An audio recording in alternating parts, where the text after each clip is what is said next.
A lot of us are enjoying time outdoors. Yes. Seemed like everyone was outside over the weekend, whether it's running, hiking, or biking. You're getting outside. Yeah, getting out, doing something. And sometimes we check our, safety net at the door. We don't think how bad it can be out there. This is also the time when crimes against women go up. When we're outside, we're distracted. Many women go through an entire day without giving a thought to their personal safety, in fact. So here with life-saving information for you and for the guys and your wife, your daughter, everybody needs to hear this. Keith Rose, author of Aware and Alive. And Keith, you brought someone with you as well. I brought my wife. Yeah, important. She was the driving force behind She Aware and inspired Alive. you, right? Because she wasn't always thinking about her own safety. Right. And she probably won't take a self-defense course or do any kind of a martial arts. So the idea is to be able to stay safe out in public, no matter what you're doing, whether you're rollerblading or biking or hiking, even gardening. Not paying attention, being in the park, playing with your kids, and not watching what's going on around you. Yeah, just, going on an afternoon walk or jog. And you say location doesn't matter. No. Anywhere, criminals look for basically people that are not paying attention, that are an easy target. They will choose a different target if they have to out of desperation, but they look for easy targets. They're a lot like animals in the wild. They want to go for the easy. Maybe that explains a few of these stories we've had over the past 3 weeks, where someone has been in the parking lot at a big box store, 2 o'clock on a Tuesday, and some guy just crawls into the car and kidnaps them. Just unbelievable that somebody would do that in broad daylight. Right. You always think if you're in a safe place with a lot of crowds, you're going to be okay. Not necessarily the case. So you say be aware of your surroundings. Be aware of your surroundings. You got to take a few extra precautions, like lock your doors so they don't crawl into your car. There's a lot of common sense, but it's not common practice. Okay. So we need to just look out for those areas. And you say present yourself in public. Now, what exactly do you mean by that? When you're out in public, because they are looking for somebody that's confused or looking for their car because they forgot where they parked or trying to dig through their purse to get their keys, you've got to walk like you're confident. You've got to have your eyes up, walking briskly with your arms swinging, and know where you're going and know what you're doing. I like to swing my purse around like, buddy, come over here. Just come on, bring it, bring it. A purse is a good weapon. Yeah, like, especially my purse because it's got so much junk in it.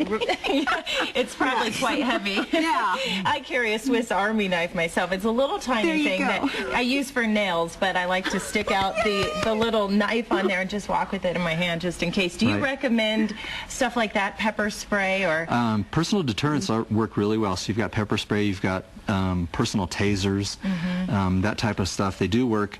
They work very well. Anything you have can be used as a weapon. If it's sharp, it can be poked into soft tissue. If it's hard, it can be used to hit bones. High heels, anything can be used as a weapon. And there are a lot of self-defense moves, right? And you encourage Taekwondo, is that it? I've trained at Taekwondo for over 20 years in Broomfield at Seraph Taekwondo, but I like to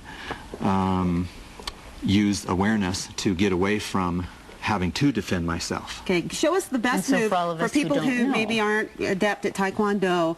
What's the #1 thing we can do if someone approaches us from behind, say we're at the grocery store in the parking lot? What can we do? Approaches from behind?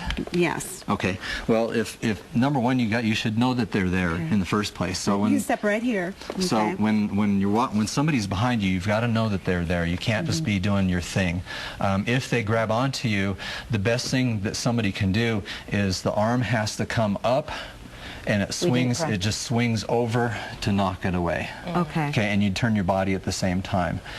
So the arm up and away. Okay. And most attackers are probably surprised that you're fighting them off.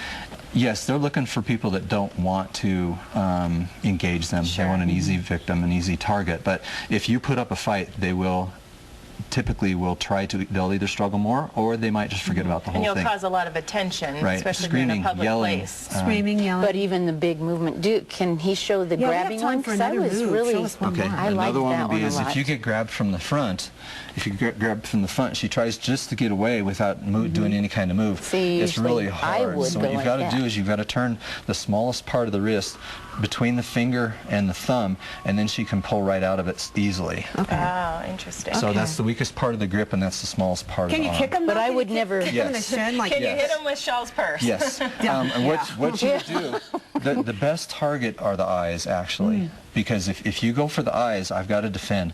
And she would go with all of her fingers right towards the eyes. You can go with So two whatever fingers. hits. Right. All you have to do is hit one eye with one finger, and both eyes are going to close. Oh, yeah. You can take two fingers and go towards the throat and just poke right straight into the throat. I'm going to react to that too. The kick to the groin is great, but you don't want to use your foot, you want to use your shin. It needs to come up between the legs because you're so close, and the shin actually goes towards the groin area. Then you've got a bigger area. Yes, it's easier See, to and this is easier to great control. because you don't always have time to grab that, self-defense tool you might Well, have. you're not whether it's thinking pepper spray. because I never Panic.